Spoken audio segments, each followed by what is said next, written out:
Alright, so Sony has officially teased the A7R ZIs for a global reveal on May 13th, 2026. And yeah, this one looks serious. At the core, we're getting a rumored 67-megapixel stacked Exmor RS sensor. That basically means insane detail, but also much faster readout speeds, so rolling shutter should be barely noticeable now. It's also expected to shoot up to 30 frames per second in 14-bit RAW, which is wild for a camera with this kind of resolution.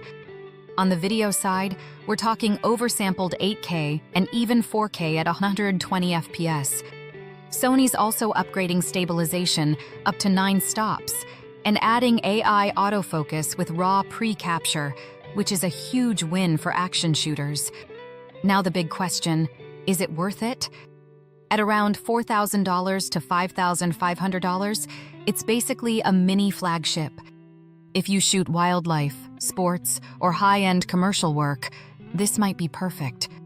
But if you already own the A7RV and shoot mostly stills, the upgrade might feel pretty subtle. More thoughts after launch.